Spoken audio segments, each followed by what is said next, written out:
العظيم الذي لا إله إلا هو الحي القيوم وأتوب إليه. اللهم صل وسلم وبارك على سيدنا محمد وعلى آله وصحبه في كل لمحة ونفس عدد ما وسعه علم الله. اللهم صل وسلم وبارك على سيدنا محمد وعلى آله وصحبه في كل لمحة ونفس عدد ما وسعه علم الله. اللهم صل وسلم وبارك على سيدنا محمد وعلى آله وصحبه في كل لمحة ونفس عدد ما وسعه علم الله. بسم الله ما شاء الله، بسم الله ما شاء الله، بسم الله ما شاء الله، وما لم يشأ لم يكن، لا حول ولا قوة إلا بالله العلي العظيم، لا حول ولا قوة إلا بالله العلي العظيم، لا حول ولا قوة إلا بالله العلي العظيم. اللهم ارحمنا بالقرآن واجعله لنا إماما ونورا وهدى ورحمة. اللهم ذكرنا منه ما نسينا، علمنا منه ما جهلنا، وارزقنا تلاوته آناء الليل وأطراف النهار، واجعله لنا حجة يا رب العالمين. اللهم افتح لنا فتوح العارفين، وارزقنا فهم النبيين، واجعلنا من عبادك الصالحين والمتقين يا رب العالمين. بسم الله الرحمن الرحيم. قال مصنف رحمه الله تعالى: نفعنا الله بعلومه وبكتابه في الدارين، اللهم آمين يا رب العالمين. وبعد، قال di dalam hadis lain, Nabi Muhammad sallallahu alaihi wasallam bersabda, barang siapa yang menegur ahli bid'ah, Allah subhanahu wa ta'ala memenuhi kalbunya dengan keamanan dan keimanan. Barang siapa yang merendahkan ahli bid'ah, Allah subhanahu wa ta'ala memberinya ketenangan pada hari yang sangat menakutkan. Barang siapa yang menyuruh kebaikan dan mencegah kemungkaran, berarti ia adalah khalifah Allah subhanahu wa ta'ala serta khalifah kitab dan Rasulnya di bumi. Huzaifah radhiyallahu ta'ala anhu berkata, akan datang satu zaman kepada manusia ketika bangkai keldai lebih mereka sukai daripada orang mukmin yang menyuruh mereka berbuat kebaikan dan mencegah mereka dari kemungkaran. Nabi Musa alaihissalam berkata, Tuhanku, apa balasan bagi orang yang mengajak saudaranya kepada kebenaran, menyuruhnya berbuat kebaikan dan mencegahnya dari kemungkaran? Allah subhanahu wa ta'ala menjawab, untuk setiap kata-katanya aku menuliskannya sebagai ibadah sunnah untuknya, dan aku merasa malu untuk mengazabnya dengan api neraka. Di dalam hadis qudsi, Allah subhanahu wa ta'ala berfirman, wahai anak Adam, janganlah kamu termasuk orang-orang yang menunda taubat, memanjangkan angan-angan, dan kembali ke akhirat tanpa amalan. Janganlah kamu menjadi orang yang mengucapkan perkataan ahli bid'ah, perkataan ahli-ahli ibadah, tetapi melakukan perbuatan orang-orang munafik. Janganlah kamu menjadi orang yang tidak merasa cukup jika diberi kurnia, tidak bersabar jika tidak diberi, mencintai orang-orang soleh tetapi tidak menjadi bahagian dari mereka. Membenci orang-orang munafik, tetapi menjadi bahagian dari mereka. Menyuruh kebaikan, tetapi tidak mengerjakannya. Serta mencegah kejahatan, tetapi tidak menghindarinya. Sayyidina Ali karamallahu wajhah berkata, saya pernah mendengar Rasulullah SAW bersabda, pada akhir zaman akan datang suatu kaum yang muda usia dan lemah akal.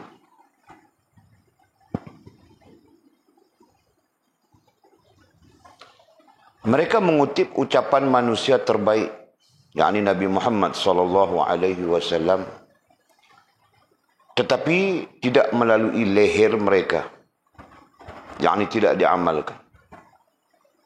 Mereka tercabut dari agama sebagaimana anak panah tercabut dari busurnya. Nabi Muhammad SAW bersabda, pada malam Isra ke langit, aku melihat orang-orang yang dipotong lidah mereka dengan pemotong dari api. Lalu aku bertanya, siapa mereka itu? Wahai Jibril, mereka adalah para khatib dari umatmu. Mereka adalah para khatib dari umat anda yang menyuruh manusia berbuat kebajikan, tetapi lupa pada diri mereka sendiri, jawab Jibril. Tentang mereka Allah Subhanahu wa taala berfirman, a'udzubillahi minasyaitonir rajim. Atamuruna an-nasa bil birri wa tansawna anfusakum wa antum tatluna al-kitab. Afala ta'qilun. Patutkah kamu menyuruh manusia supaya berbuat kebaikan, sedang kamu lupa akan diri kamu sendiri, padahal kamu semua membaca kitab Allah? Tidakkah kamu berakal? Surah Al-Baqarah ayat 44. Artinya mereka itu membaca kitab Allah Subhanahu wa taala, tetapi tidak mengamalkan isinya. Mereka menyuruh orang lain bersedekah, tetapi mereka sendiri tidak bersedekah. Oleh kerana itu, wajib bagi kaum mukmin untuk menyuruh kebaikan dan mencegah kemungkaran, tetapi tidak melupakan diri mereka sendiri. Sebagaimana Allah Subhanahu wa taala berfirman, a'udzubillahi minasyaitonir rajim. Wal mu'minuna wal mu'minatu ba'dhum awliya'u ba'd. Ya'muruna bil ma'rufi wa yanhauna 'anil munkari wa yuqimuna as-salata wa yu'tuna az-zakata wa yuti'una Allah wa rasulahu. Ulaika sayarhamuhumullah, innallaha azizun hakim. Dan orang-orang yang beriman, lelaki dan perempuan, setengahnya menjadi penolong bagi setengah yang lain. Mereka menyuruh berbuat kebaikan dan melarang daripada berbuat kejahatan. Dan mereka mendirikan sembahyang dan memberi zakat serta taat kepada Allah dan Rasulnya. Mereka itu akan diberi rahmat oleh Allah. Sesungguhnya Allah Maha Kuasa lagi Maha Bijaksana. At-Taubah ayat 71. Kemudian kata musannif,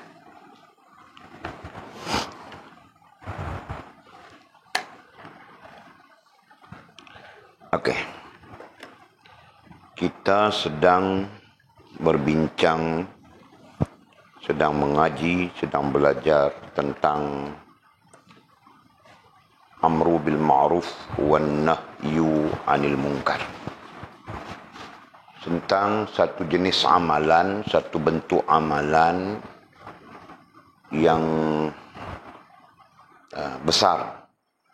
Ya, satu bentuk amalan yang besar yang diklasifikasikan sebagai ibadah ammah, ya, yang disebut sebagai al-ibadatul ammah. Nah, perkataan ini adalah perkataan yang masyhur di kalangan para ulama Mereka menggunakan istilah ibadah ammah. Nah, adapun salat itu ibadah khususiyah. Ya kan? Ibadah khusus.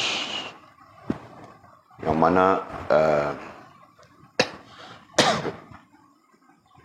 dikhitabkan. Yang mana telah diputuskan begitu. Ya? Nah, adapun al-amru bil ma'ruf, mengajak, menyuruh, membimbing kepada ma'ruf, kepada kebaikan dan mencegah kemungkaran itu disebut sebagai al-ibadatul ammah, satu ibadah am kerana sifatnya tidak menentu. Ya, mungkin begini, mungkin begitu. Tata caranya tidak diputuskan, tidak diqat'ikan. Nah, di sana ada perbezaan, ada yang menyebutnya bilhal, dengan keadaan, ada yang menyebutnya bil lisan, dengan lidah, yang secara umumnya disebut dakwah, gitu kan. Nah, ada dakwah dengan lidah, dengan menyeru, mengajak, ada dakwah dengan hal, gitu kan. Ada dakwah dengan waqi' dipanggil. Nah, jadi ada banyak cabang-cabangnya. Dan kerana itu tidak ditetapkan, tidak diqat'ikan tata caranya. Nah, adapun ibadah yang khusus itu diqat'ikan tata caranya. Ya kan? Nah, ada puasa Syawal, puasa Ramadan itu 1 bulan. Daripada awal sampai 1 bulan Ramadan. Nah, ada tata caranya begitu kan. Nah, itu bezanya. Okey. Jadi terkait dengan ibadah am ini, para ulama berpendapat bahwa ibadah am ini adalah satu ibadah yang lebih besar daripada ibadah yang khas. Ini pendapat ulama. Sehingga ibadah yang khas itu tidak dapat dilakukan tanpa ada ibadah ammah itu. Boleh faham tak? Nah, dalam pemahaman mudah, kita mungkin tidak boleh mendirikan salat jika kita sendiri tidak mengajak diri kita kepada ma'ruf dan mencegah diri kita daripada mungkar, betul? Ya kan?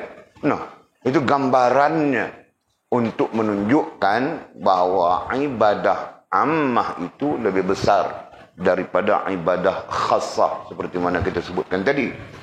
Nah, sekira-kira kalau kita baca dalam bentuk begini ya, sekira-kira ini ibadah khassah dan ini ibadah ammah. Ya, ini ammah.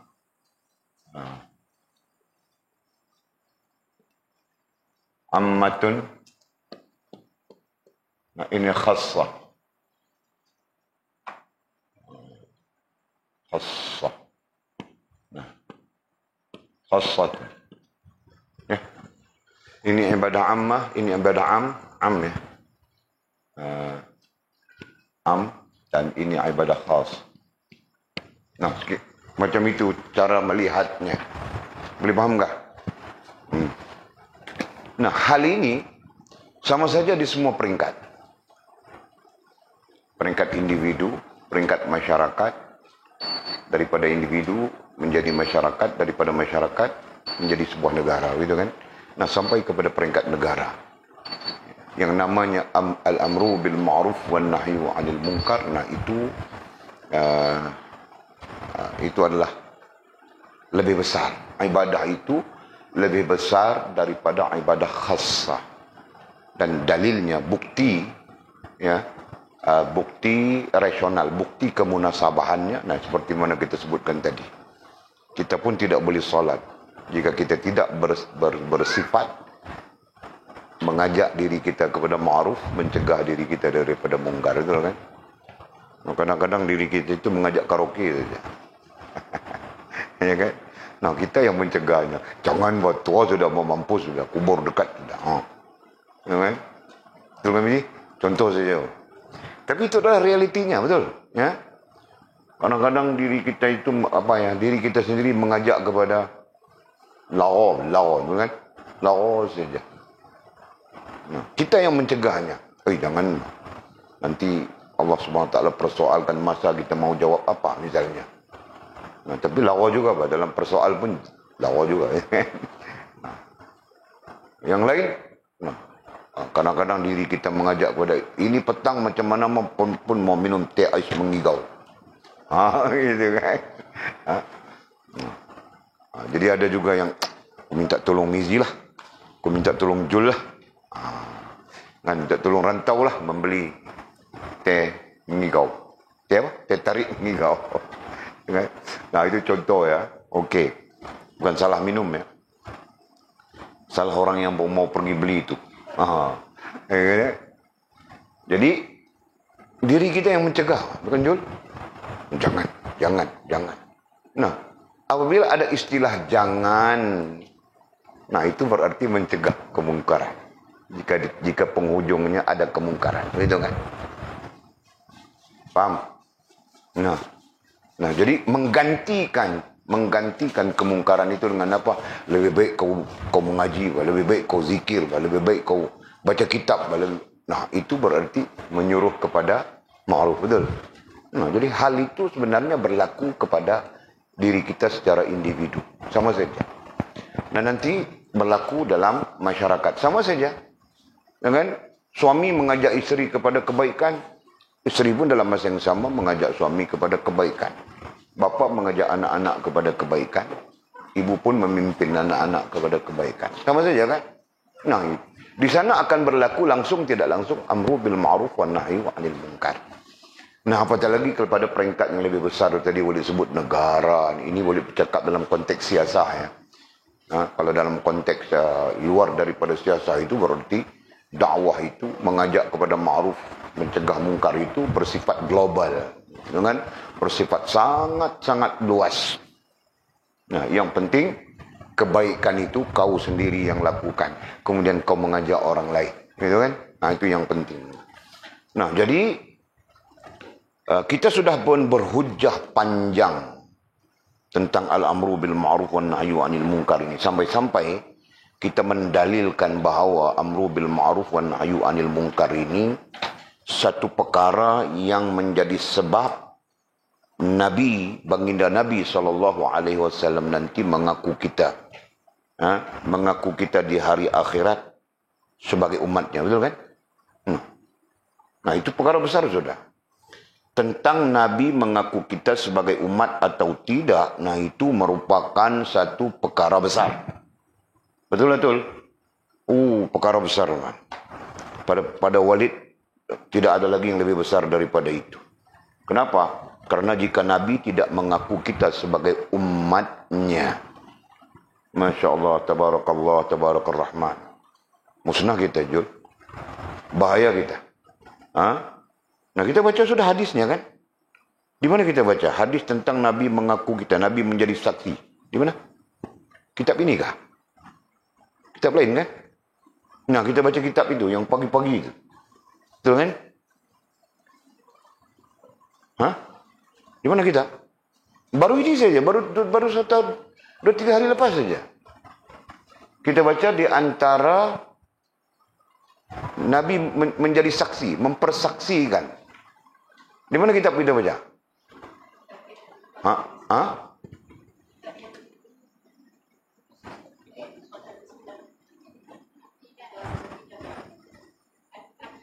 Saleh Darat. Asas akidah. Kita baca di asas akidah. Itu yang aku bilang tadi, yang kita baca pagi itu kan. Nah, berarti otakku lagi bagus daripada kamu orang, Mak. Betul kan? Nah, otakku pikir, ini aku baca pagi. Nah, kamu orang akidah. Yang aku baca pagi itu kan. Betul kan? Nah, otakku lebih bagus dari kaum ini. Okey. Nah, jadi dari sudut dalil kita berjumpa dalil sudah. Dari sudut hujjah Ahlussunnah wal Jamaah kita berjumpa hujjah Ahlussunnah wal Jamaah sudah. Nah, kesimpulannya benar, betul dan benar. Ya. Tentang Nabi menjadi saksi ke atas kita. Adapun petanda yang menyebabkan Nabi, antara petanda yang menyebabkan Nabi mengakui kita sebagai umatnya, ada banyak petandanya. Tapi salah satunya adalah orang yang melakukan al-amru bil ma'ruf wan nahyu anil munkar. Selain dari salat, gitu kan? Ada hadis yang menyebut petandanya adalah salat. Ada hadis yang menyebut petandanya adalah wudu. Ada hadis yang menyebut petandanya adalah orang yang bertaubat. Macam-macam berbentuk hadisnya. Tetapi yang terbesar daripada petanda-petanda itu adalah orang yang melakukan al-amru bil ma'ruf wan nahyu anil munkar. Masya Allah, tabarakallah. Jadi mudah-mudahan kita termasuk orang-orang yang begitu, kan? Mengajak kepada ma'ruf, mencegah kemungkaran. Ya, walaupun bersifat diri kita sendiri, bersifat orang-orang di samping kita, gitu kan? Nah, walaupun nanti sampai satu masa kita jadi guru, kita mengajar, kita menyampaikan dakwah dan sebagainya, gitu kan? Nah, okey. Lalu dikatakan di dalam hadis lain, ini terkait dengan kita membaca satu hadis. Bukan hadis, kita membaca ayat Quran ini. Surah Al-Ma'idah ayat 2 itu. Ya, langsung tidak langsung kita dirujukkan kepada ayat itu. Ayat a'udzubillahi minasyaitonirrajim wa ta'awanu 'alal birri wat taqwa wa la ta'awanu 'alal itsmi wal 'udwan. Dan hendaklah kamu bertolong-tolongan untuk membuat kebaikan dan bertakwa, dan janganlah kamu bertolong-tolongan pada melakukan dosa, yakni maksiat. Nah, kan? Bertolong-tolongan kepada takwa itu termasuk sudah di sana mengajak orang kepada kebaikan, amru bil ma'ruf, kan? Dan janganlah kamu bertolong-tolongan pada melakukan dosa, yakni maksiat dan pencerobohan. Nah, itu termasuk di dalam nahyu anil munkar, termasuk kemungkaran, ya. Jadi itu tentang itu. Nah, kemudian musannif melanjutkan, termasuk sikap tolong-menolong adalah memberikan dorongan, motivasi, kan? Nah, itu termasuk tolong-menolong. Bukan kita perlu pegang tangannya tarik ke masjid, bukan kita perlu pegang tangannya tarik ke majlis semua, bukan. Kita mendorongnya kepada kebaikan. Nah, itu juga dikaitkan ataupun termasuk di dalam termasuk di dalam al-amru bil ma'ruf wan nahyu 'anil munkar. Jelas itu faktanya. Memudahkan jalan kebaikan serta menutup jalan kejahatan dan permusuhan serapat mungkin. Nah, itu tafsiran kepada ayat yang kita baca tadi, surah Maidah ayat 2. Nah, kemudian kata musannif, dalam hadis lain, isunya terkait, ya, dalam hadis lain, Nabi Muhammad SAW bersabda, nah ini hadis, barang siapa yang menegur ahli bid'ah, barang siapa yang menegur ahli bid'ah, menegur dengan maksud mengajak kepada kebaikan, mencegah kemungkaran, itu terutama, itu dasarnya. Dan termasuk dalam arti kata menegur itu adalah membetulkan, ya, membetulkan ahli bid'ah. Nah, ini tentang apa, ya? Ini tentang fahaman, ini tentang pemikiran, ini tentang fahaman. Ya. Nah, apabila disebut menegur ahli bid'ah, adapun perkataan ahli bid'ah itu langsung tidak langsung terkait dengan pemikiran dan fahaman, dengan dari sudut akidah itu. Ya. Dari sudut akidah, dasarnya adalah pemikiran, fahaman, betul? Nah, jadi ahli bid'ah itu adalah orang-orang yang menyeleweng, daripada Al-Quran, hadis, ijma' dan qiyas, ya kan? Dan penyelewengan itu bermula daripada pemikiran dan fahaman mereka. Faham tak? Nah, jadi apabila disebut menegur ahli bid'ah, ini berarti membetulkan pemikiran dan membetulkan fahaman. Jelas, ya? Jadi persoalannya, apakah kita mempunyai kelayakan? Kelayakannya apa? Ilmu. Ya. Apakah kita mempunyai kelayakan ilmu untuk menegur, membetulkan ahli bid'ah? Faham tak? Nah, itu satu hal. Yang kedua, kita sendiri perlu mempunyai kefahaman yang jelas tentang bid'ahnya.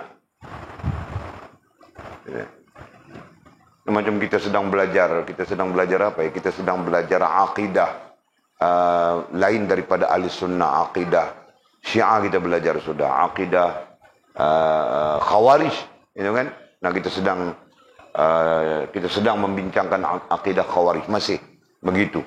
Dan kita ada perbandingan Khawarij dengan ahli sunnah. Tapi kita membaca juga akidah Khawarij. Kita mungkin nanti kita sampai kepada akidah Jabariyah. Nah, semua kita sebutkan. Semua ini menuntut faham, betul kan? Jika kita tidak faham tentang penyelewengan akidah. Nah, adapun penyelewengan itu dalam bentuk apa, bagaimana, itu pun termasuk ilmu.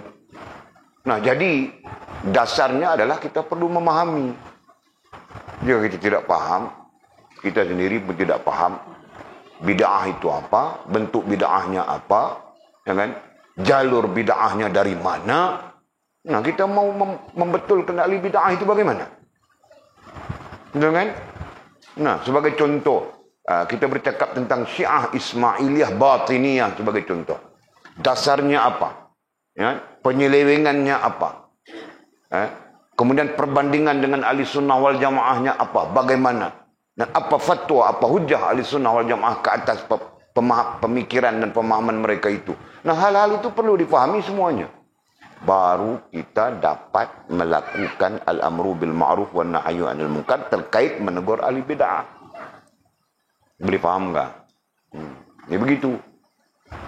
Nah, kita nanti dikejutkan dengan, oh, ada orang yang mendewa-dewakan manusia begini. Ada orang yang yang mendewakan kuburan begini. Ada orang yang...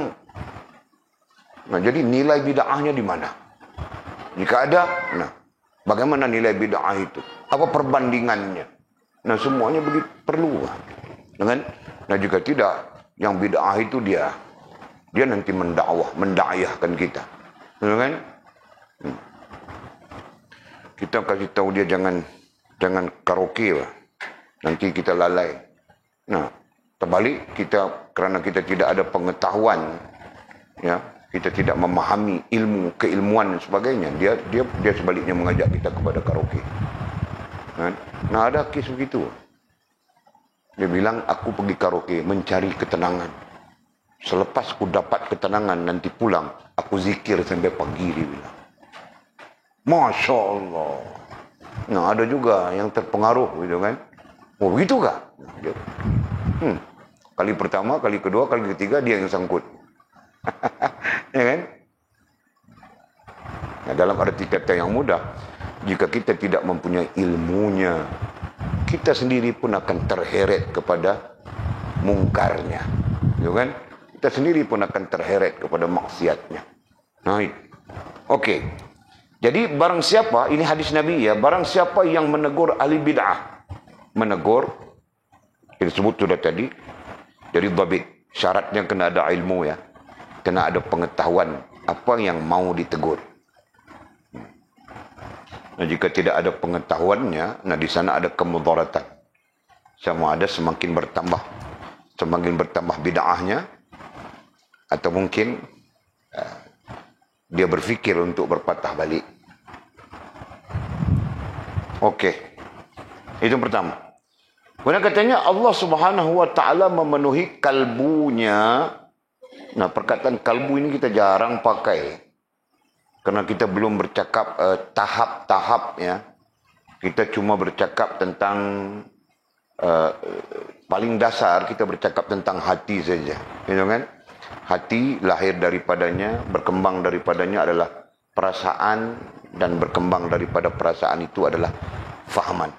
Nah, kita bercakap setakat itu saja. Kan?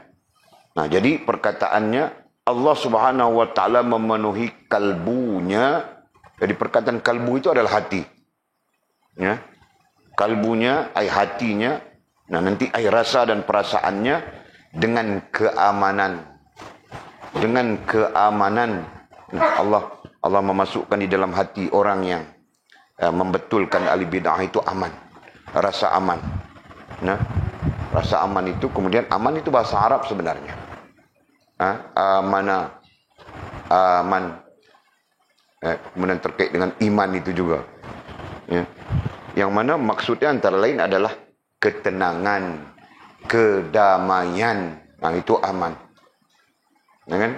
Nah, kita pun pakai juga perkataan aman itu. Malaysia sebuah negara yang aman. Ya kan? Nah, karena tidak ada kacau bilau dan sebagainya. Nah, adapun penyelewengan, nah itu tidak pernah habis. Kan? Tipu daya tidak pernah habis. Merapu tidak pernah habis. Merapu macam-macam. Itu keamanan. Jadi, babitkan dengan keamanan, ketenangan dan kedamaian. Dan keimanan. Masya Allah, tabarakallah. Ya. Allah memenuhi. Nah, perkataan memenuhi itu, kita mudahkan saja, memasukkan. Ya kan? Allah memasukkan. Perkataan memasukkan itu memang disebut di dalam Al-Quran, ya. Wallah, macam mana bunyi ayat? Dan Allah memasukkan ke dalam dada-dada mereka iman. Walamma yadkhulil imanu fi qulubikum. Nah, itu ayatnya. Kan? Walamma yadkhulil imanu fi qulubikum. Surah apa ya? Ini kita cari sekejap. Surah apa, ayat apa?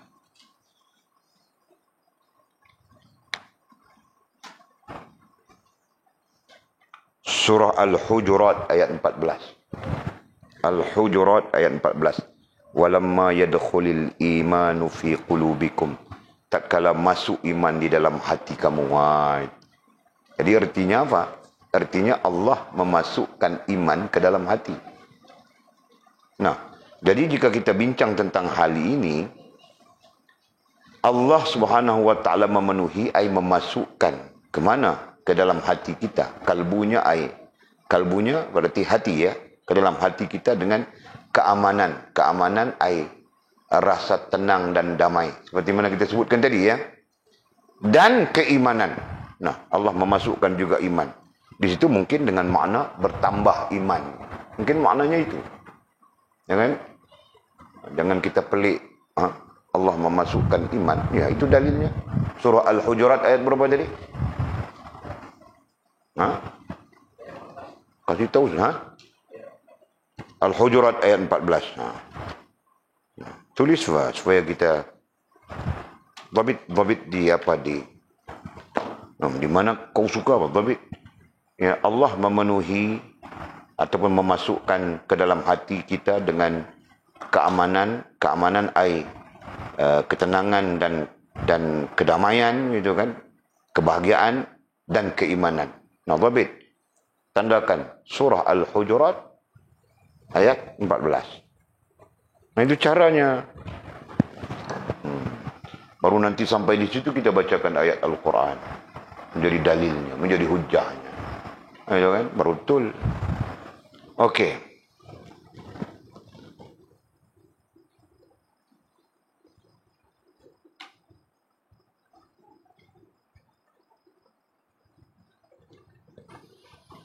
Barang siapa, masih lagi, barang siapa yang merendahkan alil bid'ah. Barang siapa yang merendahkan alil bid'ah. Ini pun dengan ilmu juga, mau merendahkan alil bid'ah. Ya. Bukan kita merendah buta-buta. Merendah di situ dengan maksud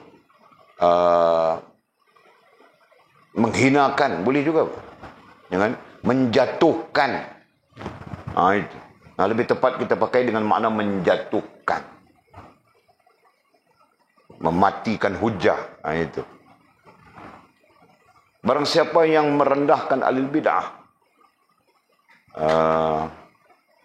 Apa kita sebutkan tadi? Menjatuhkan. Ya, kita pakai perkataan itu. Ya, sama ada satu perkataan menjatuhkan, atau yang kedua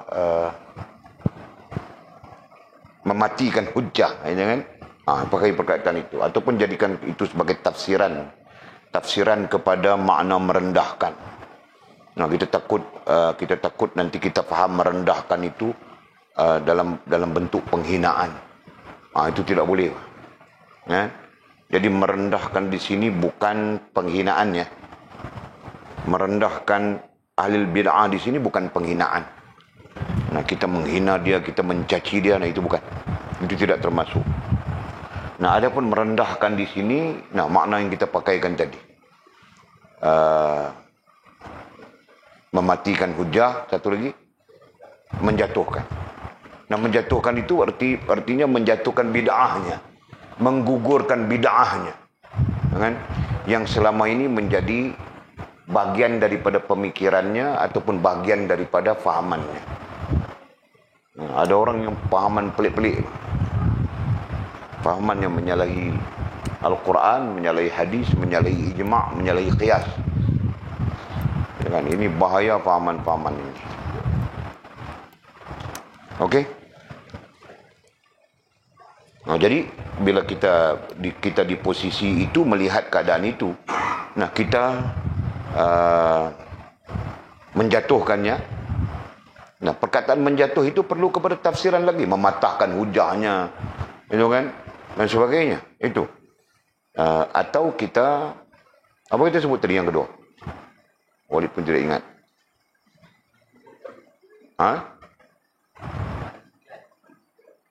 Mematikan hujah satu, nombor dua. Nah, ada dua tu. Kalang kabut sudah kamu orang ni pun. Apa?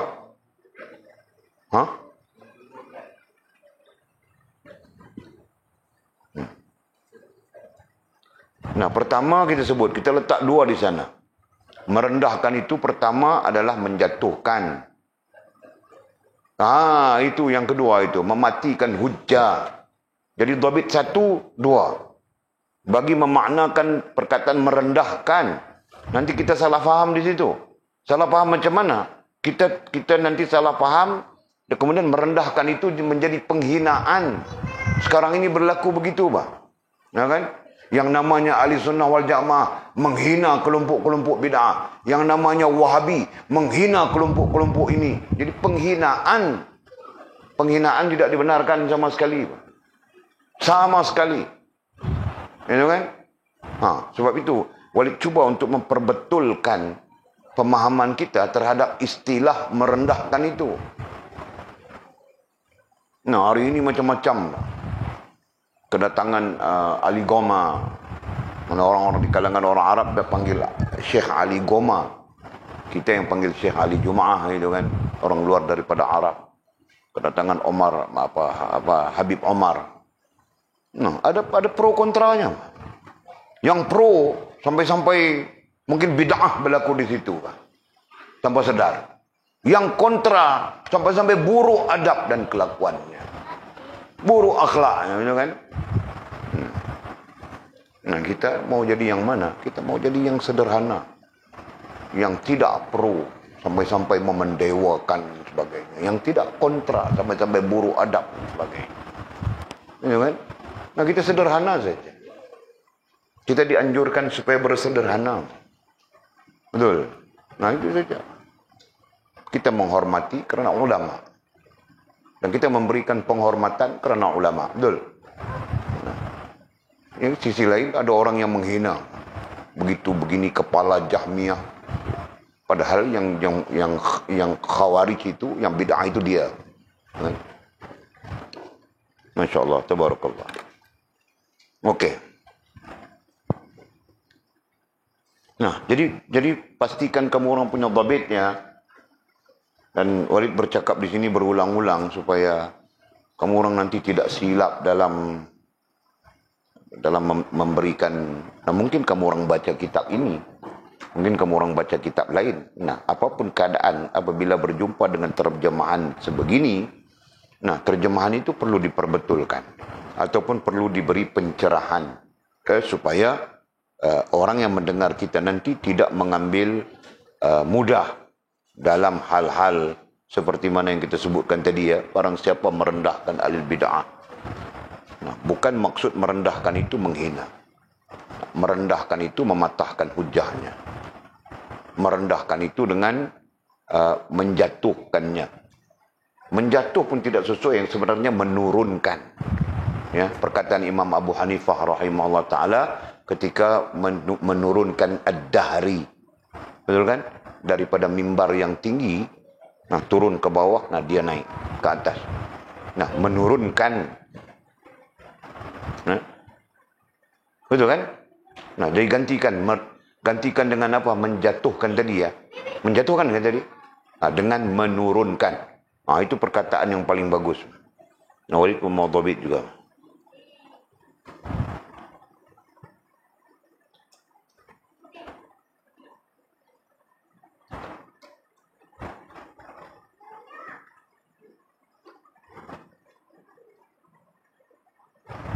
Nah, jika mematahkan hujah, nah di situ memerlukan ilmu. Memerlukan pengetahuan, ya. Jangan orang lain, kita pulang nanti mamak kita, bapak kita pun susah juga. Mamak kita, bapak kita pun bermain dengan bid'ah. Kan? Nah, macam mana mereka bermain dengan bid'ah, terlibat dengan ini contoh saja ya. Macam mana mereka bermain dengan bid'ah, terlibat dengan bid'ah? Tengok TV sampai Zuhur, sampai Asar, tengok TV saja. Nganga depan TV misalnya. Nah, itu bid'ah besar, Ya, boleh tegaskan itu adalah bid'ah besar. Nah, boleh tidak mengatakan tidak boleh tengok TV. Tapi kau tengok TV sampai kau asyik asarnya dekat mau maghrib, tidak bid'ah ke? Itu sebagai contoh. Ya. Nah, bagaimana kau mau menghadapi? Nah, mungkin mama, mungkin ayah, mungkin nenek, mungkin siapa-siapa saja kan. Kau mau menghadapi macam mana? Kau mau hujahkan bagaimana? Kau mau menyatakan, wahai nenekku, ini adalah bid'ah. Ha? Apa? Sa'ah? Kau memahamkan dia macam mana? Itu contoh kan. Nanti dia bilang, aku tengok TV ini, walaupun aku tengok TV, tapi dalam hati aku berzikir, Nah, kau mau cakap macam mana? Kan? Faham betul? Ya betul, dia mengaku aku tengok TV, tapi dalam hatiku sembahyang, zikir.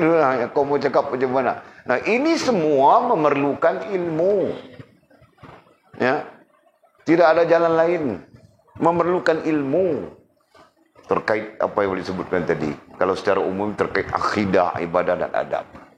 Kalau secara khusus terkait pemikiran dan fahaman. Dengan Jul? Nah, menerokai fahaman mereka, kemudian membetulkan, ya, kemudian membawa mereka kepada fahaman, pemikiran dan fahaman ahli sunnah wal jamaah. Nah, kalau itu kita tidak belajar, macam mana kita mau buat? Macam mana kita mau perbetulkan? Ahli sunnah wal jamaah sendiri pun kita tidak tahu. Macam mana kita membawa kepada ahli sunnah wal jamaah? Itu contoh, ya. Okey. Jadi selesai sudah masalah itu. Kita dapat dua pemaknaan bagi makna merendahkan di situ adalah pertama, sama ada pertama kedua itu terserah kita ya. Nah, Walid dhabitkan pertama mematahkan hujjah. Itu ya, merendahkan ahli bid'ah. Yang kedua menurunkan. Nah, menurunkan kebid'ahan mereka. Okey.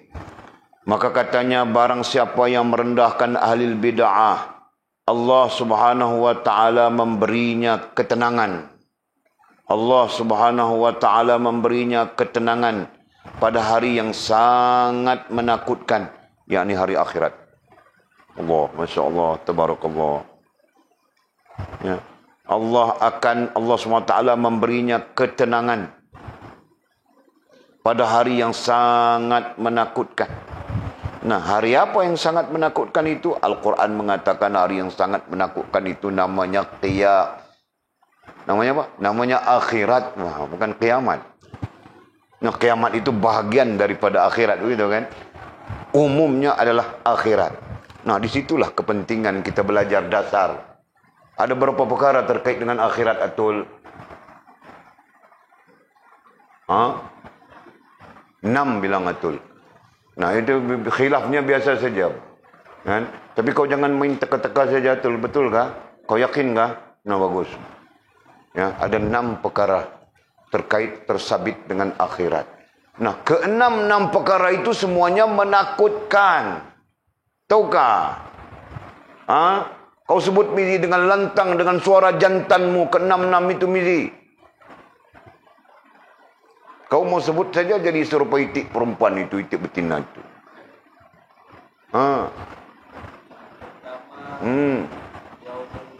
Yang pertama, Yaumul Ba'as, sangat menakutkan. Ya. Allah merakamkan suasana yang menakutkan itu di dalam Al-Quran. Qalu, surah Yasin itu ya. Nah, banyak lagi tempat lain, tapi Walid rakamkan antaranya. Qalu ya wailana man ba'athana min marqadina hadza. Nah, perkataan itu adalah perkataan yang menggambarkan orang yang dibangkitkan oleh Allah SWT itu dalam keadaan ketakutan, kebimbangan. Ya, secara tafsirnya begitu. Qalu, berkata sekalian mereka, ya wailana, celaka apa pula yang kita mau kena ini? Kita terjemah mudahnya begitu. Sudah kecelakaan lah. Sudah berlaku kecelakaan kepada kita. Apa? Kiamat. Gitu kan? Nah, sebab itu sebahagian ulama memasukkan kiamat itu adalah bahagian daripada akhirat. Tapi majoriti ulama mengatakan kiamat itu masih dunia. Belum akhirat. Masih dunia. Berupa kehancuran alam semesta. Gitu kan? Nah, karena masih ada makhluk yang hidup selepas kehancuran alam semesta. Siapa? Jul, ada makhluk yang hidup selepas kehancuran alam semesta. Siapa? Malaikat, Mbak. Ya? Malaikat masih hidup. Satu persatu malaikat nanti dimatikan oleh Allah SWT. Sehingga yang terakhirnya, yang mencabut nyawanya sendiri menurut hadis Nabi SAW adalah Malakul Maut. Dia cabut nyawanya sendiri. Sehingga, kata Nabi SAW, sehingga jika alam semesta itu masih ada, alam semesta itu akan hancur dengan sendirinya mendengar teriakan malaikat maut mencabut nyawanya sendiri. Allah, Masya Allah. Dekat sudah Walid. Ya? Nah itu antara hadis-hadis yang Walid pernah dengar dan Walid riwayatkan kepada kamu. Nah, Walid tidak membincangkan makam hadisnya ya, karena itu bukan soal muhkam, bukan soal hukum. Ya, jadi makam hadis itu wajib sahihkah, tidak sahihkah, hasankah, apakah? Nah, itu tidak termasuk dalam kepentingan. Ya, yang wajar untuk kita lihat sahih atau tidak sahih itu hadis-hadis muhkamat. Nah, ini pun satu hal juga, Pak. Baru belajar tentang ulumul hadis, tidak sampai berapa bulan saja mula mempertikaikan orang yang membaca hadis. Ya kan? Sombong budak-budak sekarang ni.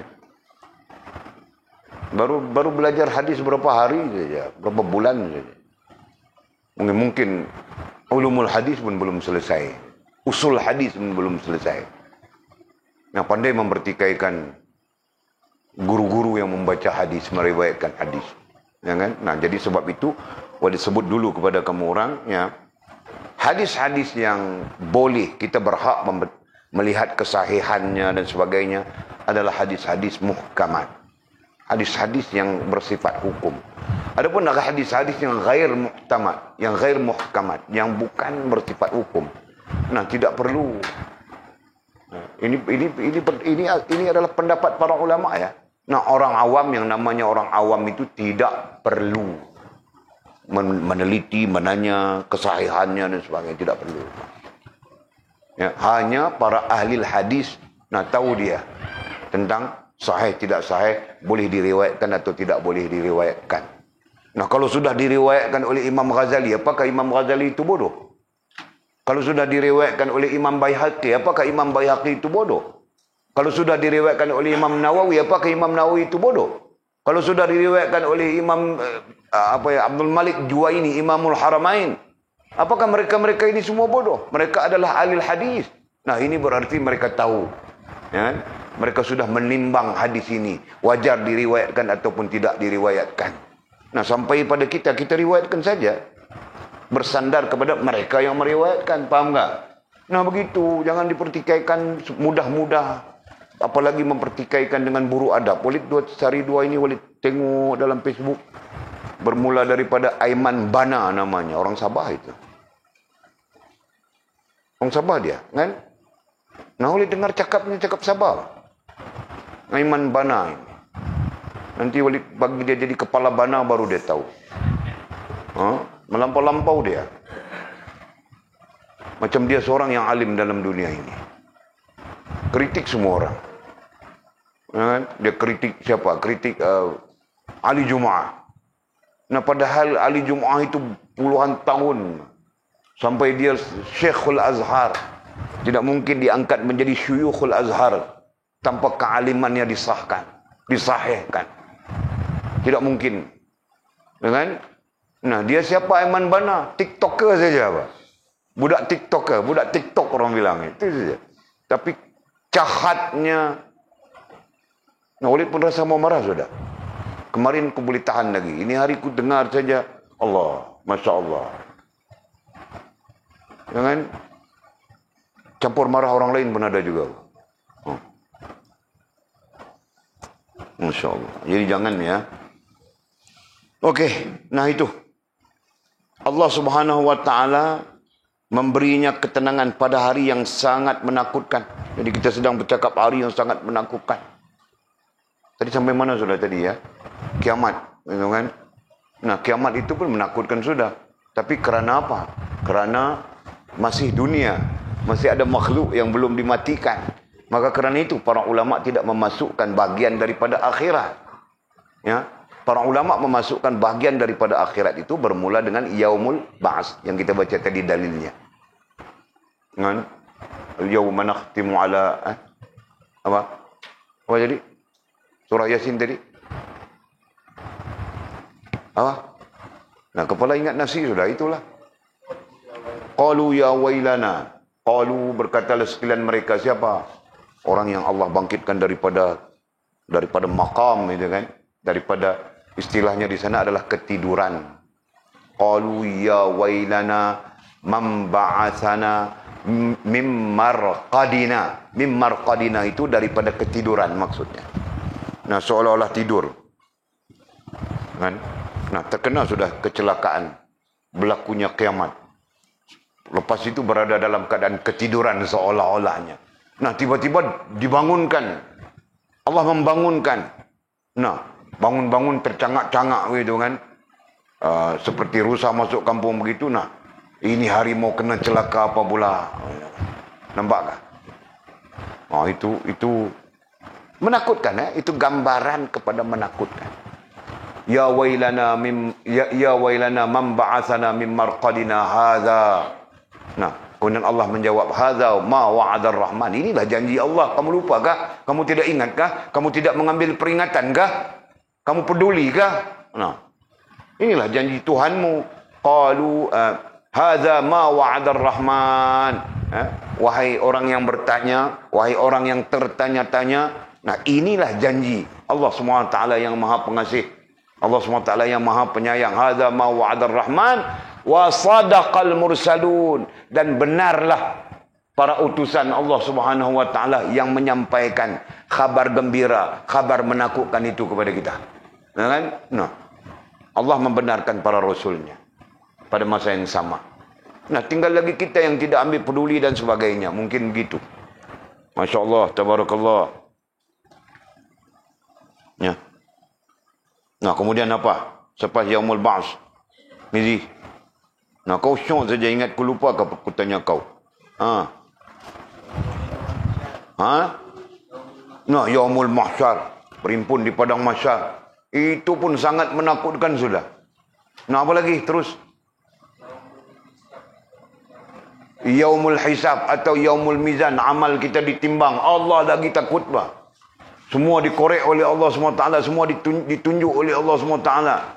Sekian jam, sekian itu, sekian ni. Kau buat apa? Kau dating bawah pokok ubi, sebelah pokok pisang, kan? Belakang RTMS, tepi kolam air, kolam ikan. Kau semuanya Allah SWT tunjuk bah. Nah, bawa awet naik motor, wili-wili. Semuanya kau jual, kau Masya Allah, tabarakallah. Yang semuanya Allah SWT akan tunjuk pada, akan bentangkan. Tidak takutkah? Lagi terus. Yaumus Sirat. Nah, itu pun menakutkan. Sama ada kau selamat atau kau terjatuh ke dalam neraka itu. Seolah-olahnya begitu. Allah, Masya Allah, tabarakallah. Dan kemudian, nah, sama ada masuk surga ataupun neraka. Nah, para ulama ada yang mengatakan 5 dan ada yang meriwayatkan 6. Nah, itu terserah kita saja. Kan? Yang penting kita beriman dengan hari akhirat. Ya? Nah, jangan kita tidak beriman dengan hari akhirat. Nah, ya saya beriman dengan hari akhirat. Nah, beriman dengan hari akhirat itu apa? Beriman dengan hari akhirat itu ialah hari akhirat. Hari selepas dunia. Hari selepas dunia itu apa? Akhirat. Akhirat itu apa? Hari selepas dunia.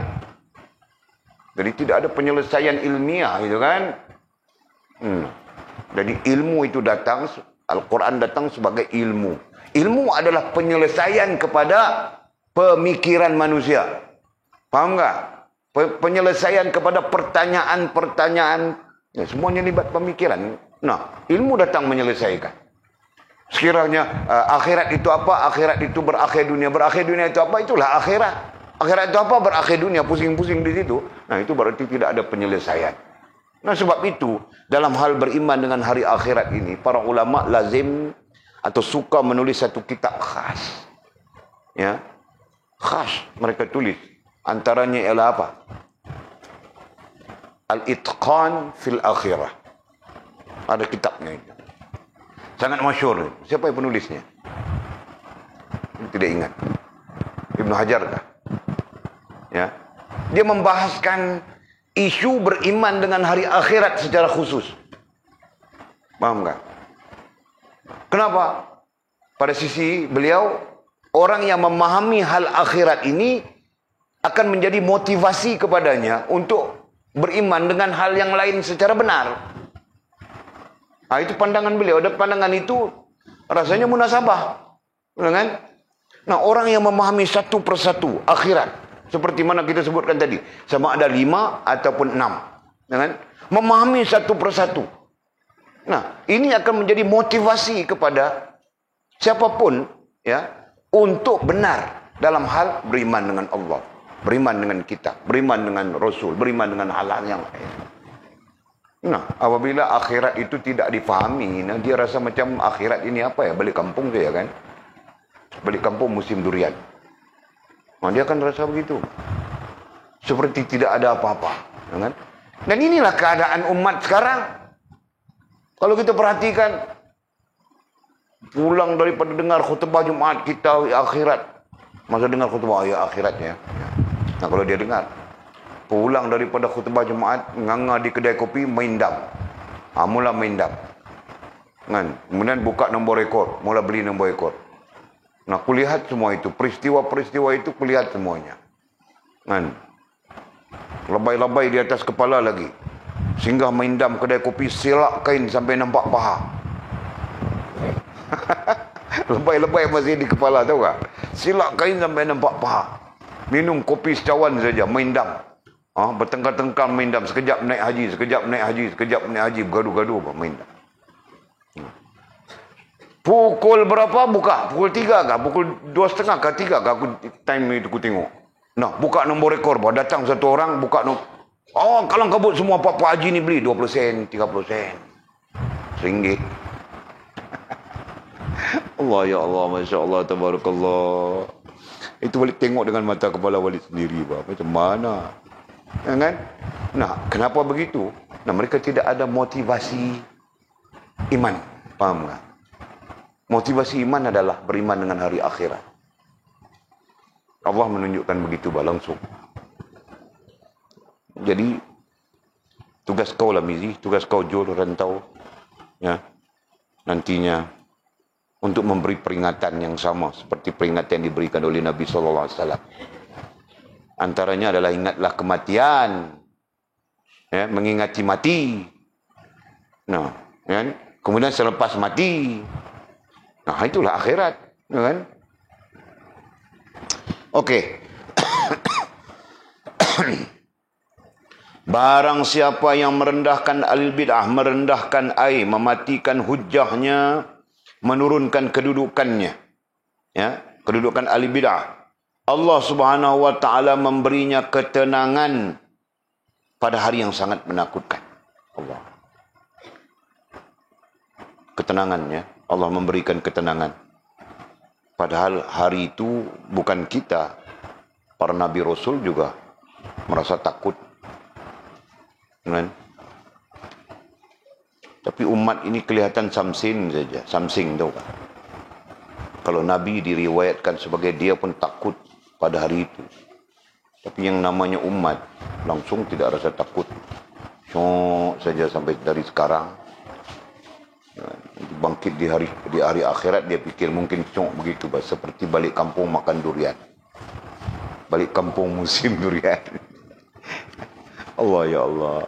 Mudah-mudahan Allah masukkan dalam hati kita rasa takut ya. Kemudian katanya, hadis Nabi SAW. Ya. Kemudian Nabi bersabda, barang siapa yang menyuruh kebaikan dan mencegah kemungkaran. Barang siapa yang menyuruh kebaikan dan mencegah kemungkaran. Berarti ia adalah khalifah Allah Subhanahu wa taala. Nah, orang yang melakukan amru bil ma'ruf wan nahyu 'anil munkar atau mengajak atau apa ya? Atau menyuruh kepada kebaikan, mencegah kemungkaran. Ya. Berarti ia. Nah, orang itu siapapun adalah khalifah Allah Subhanahu wa taala. Ada tafsiran hadis ini ya. Tafsiran hadis ini. Nah, tentang hal ini, tentang hal berarti ia khalifah Allah SWT. Dalam tafsirannya mengatakan, sesiapa yang berada di posisi Allah di posisi khalifah Allah secara hak, secara benar, maka dia berhak untuk mendapat facilities. Mendapat facilities ini apa? Kemudahan-kemudahan. Betul kan? Yang layak sebagai khalifah Allah SWT di atas muka bumi. Nah, itu ada tafsirannya, ada tafsiran hadis. Jika tidak salah Walid, kitabnya adalah Al-Mishkatul Masabih. Ya, pada menafsirkan hadis-hadis seperti ini. Oke, jadi apabila ada hadis-hadis seperti ini, kitab Al-Mishkatul Masabih itu mengambil peranan menafsirkan. Nah, boleh rujuk ya, Al-Mishkatul Masabih. Cuma Walid tidak ingat hadis nombor berapa. Tidak ingat, tapi Walid belajar itu, Mishkatul Masabih. Oke. Nah, jadi dalam tafsiran dan komentar musannif ulama yang membincangkan hadis itu, nah dia mendatangkan pendapat-pendapat mengatakan sesiapa yang secara benar berada di posisi khalifah Allah di bumi, nah Allah Subhanahu wa taala akan memberikan kepadanya ataupun layak menerima hak, ya, layak menerima hak-hak sebagai khalifah Allah SWT di bumi. Ya. Nah, itulah barangkali dibincangkan dalam ilmu kerohanian, dalam ilmu tasawuf ya. Orang yang berada di makam ini himmah, ya. Kemuliaannya adalah himmah, dianugerahkan kepadanya himmah. Di makam ini anugerahkan izah, di makam ini dianugerahkan karamah, ini bagi umat, gitu kan? Nah, yang tertinggi bagi umat itu disebut karamah. Nah, inilah dia. Ya, bila berada di posisi khalifah Allah, betul posisi khalifah Allah, rohaniah dan jasmaniahnya, maka Allah Subhanahu wa taala menganugerahkan kepadanya hak-hak kekhalifahan di atas muka bumi. Nah, itu yang nanti karamah. Nah, disebut begitu berlaku. Jadi ini bukan sisi-sisi kerohanian lagi sudah. Ini sisi umum ya sebagai hamba Allah Subhanahu wa taala. Masya-Allah, tabarakallah. Ini bagi siapa? Bagi orang yang mengajak kepada kebaikan dan mencegah kemungkaran yang kita sebutkan. Ya. Nah, itulah anugerah Allah kepadanya. Serta katanya, serta khalifah kita. Apa maksud khalifah kita? Nah, khalifah yang kedua ini maksudnya orang yang meninggikan, ini kan? Orang yang meninggikan, orang yang berusaha untuk meninggikan, orang yang berusaha untuk meletakkan kitab, yakni Al-Quran itu ya di tempat yang tinggi. Nah, itu maksudnya. Serta khalifah kita dan rasulnya di bumi. Nah, khalifah rasul, khalifah juga ya, khalifah rasul dengan maksud orang yang menyambung, ya, orang yang menyambung peranan, tugas ya, tanggungjawab yang telah dilakukan oleh Rasul, oleh para Rasul di bumi. Nah, itu makna khalifah bagi Rasul. Mungkin setiap satu istilah terkait itu yang diidhafatkan itu, yang disandarkan itu berbeza maknanya. Khalifah Allah begini maknanya, khalifah kitab begini maknanya, khalifah Rasul begini maknanya. Tidak sama. Walid berdasarkan kepada tafsiran para ulama. Masya Allah, tabarakallah. Jam berapa sudah? Okey. Satu lagi ya. Kemudian kata musannif Huzaifah radhiyallahu taala anhu berkata. Huzaifah Huzaifah al-Yamani. Siapa Huzaifah al-Yamani? Huzaifah al-Yamani adalah dipanggil Sanduqul Amin lin Nabi sallallahu alaihi wasallam. Itu gelarnya. Sanduk berarti kotak. Sanduk berarti tempat menyimpan. Ya. Nah, Sanduqul Amin berarti tempat menyimpan yang terbaik bagi Nabi sallallahu alaihi wasallam. Huzaifah al-Yamani. Di mana beliaulah yang menyimpan rahsia ya Nabi sallallahu alaihi wasallam berkaitan orang-orang munafik ketika turunnya ayat tentang munafik, turunnya surah Al-Munafiqun itu. Nah, satu-satunya hamba Allah, satu-satunya manusia, satu-satunya sahabat yang Nabi pesan simpan rahsia ini ya adalah Huzaifah al-Yamani. InsyaAllah, tabarakallah. Okey. Jadi Huzaifah al-Yamani radhiyallahu taala anhu berkata, akan datang suatu zaman. Akan datang satu zaman. Nah, bila disebut zaman berarti ini satu masa yang tidak tahu bila. Tapi kita zaman itu bahasa Arab ya, bahasa kita maknanya masa saja. Akan datang suatu masa. Zaman ai masa, babit begitu. Jadi kalau zaman itu terasa seperti sangat jauh. Kalau masa itu, nah kita sedang berada. Kita sedang di dalamnya, ya kan? Akan datang suatu zaman ai masa kepada manusia ketika bangkai kaldai lebih mereka sukai. Nah, masa itu datang. Akan datang. Ini disebut oleh Huzaifah. Berapa ribu tahun, sampai sekarang dengan kita 1000 tahun lebih sudah kan? Nah, 1000 tahun lebih sudah. Akan datang masa kepada manusia ketika bangkai kaldai lebih mereka sukai. Mereka lebih suka. Ini majaz ya. Bangkai kaldai itu adalah majaz. Majaz daripada apa? Majaz daripada perkara-perkara berdosa, perkara-perkara maksiat, perkara-perkara derhaka, perkara-perkara yang menyeleweng, perkara-perkara yang bid'ah, perkara-perkara yang mengarut, perkara-perkara yang khurafat, perkara-perkara yang lagha, perkara-perkara yang sia-sia, perkara-perkara yang tidak menghubungkan kita dengan Allah SWT. Itu paling panjang lebar sudah. Sebagai tafsiran saja. Ya. Lebih mereka sukai katanya daripada orang mukmin. Mereka suka itu. Ya. TV, video, game, apalagi macam-macam. Itu lebih mereka sukai daripada orang mukmin yang menyuruh mereka berbuat kebaikan dan mencegah mereka daripada kemungkaran. Nah, bila dia melihat orang mukmin yang mengajak kepada kebaikan, mencegah kemungkaran, dibencinya. Meluat. Bila dia lihat orang-orang yang mengajar baca kitab, mengajak kembali kepada Allah, orang dakwah dan sebagainya, dia benci, dia meluat. Ya, tetapi dia cenderung kepada sesuatu yang tidak menghubungkan dia dengan Allah SWT. Nah, jadi kesimpulannya, ya, bangkai kaldai itu adalah sesuatu yang tidak menghubungkan kita dengan Allah SWT, atau yang kita sebutkan tadi panjang lebar banyak itu ya, bermaksiat kepada Allah SWT. Itulah bangkai kaldai, majaznya. Nah, artinya orang banyak lebih suka kepada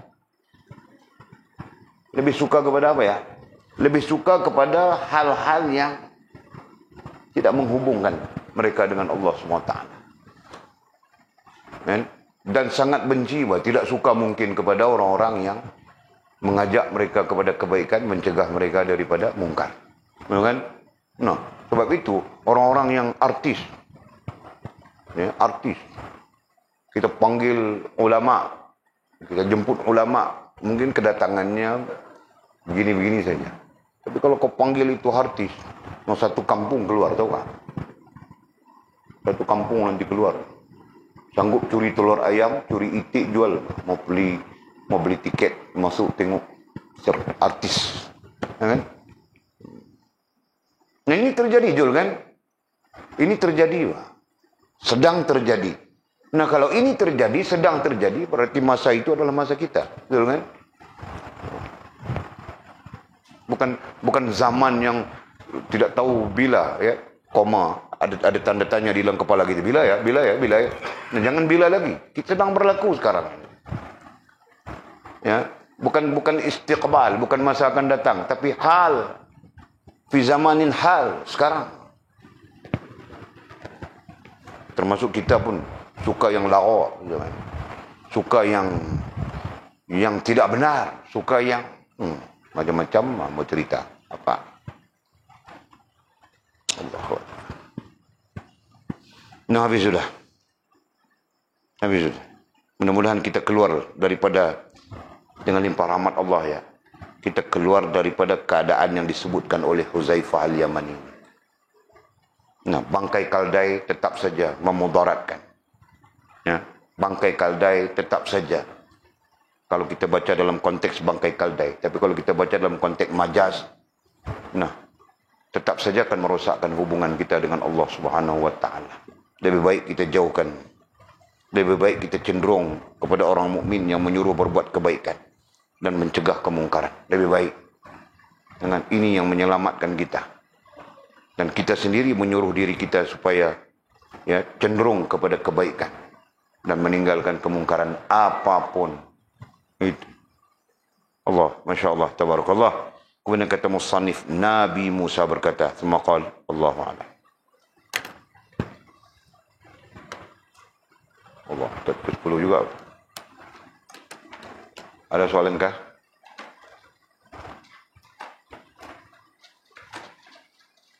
Tidak. Bismillahirrahmanirrahim. Alhamdulillahirabbil alamin. Wassalatu wassalamu ala asyrafil mursalin sayyidina Maulana Muhammad wa ala alihi washabihi ajma'in. Allahumma iftah lana futuhal 'arifin warzuqna fahman nabiyyin waj'alna min ibadikas salihin. Allahumma ihdina as-siratal mustaqim, siratal ladzina an'ama Allahu minan nabiyyin was-siddiqin wasyuhada'i was-salihin. Allahumma rabbana iftah bainana wa baina qaumina bil haqq wa anta khairul fatihin. Allahumma a'inna ala dzikrika wa syukrika wa husni ibadatik. Allahumma faqihna fid din wa 'allimna at-ta'wil. Allahumma faqihna fid din wa 'allimna at-ta'wil. Allahumma faqihna fid din wa 'allimna at-ta'wil. Wa sallallahu ala sayyidina Muhammadin wa ala alihi wa sahbihi wa baraka wa sallam. Walhamdulillahirabbil alamin. Taqabbalallahu minna wa minkum.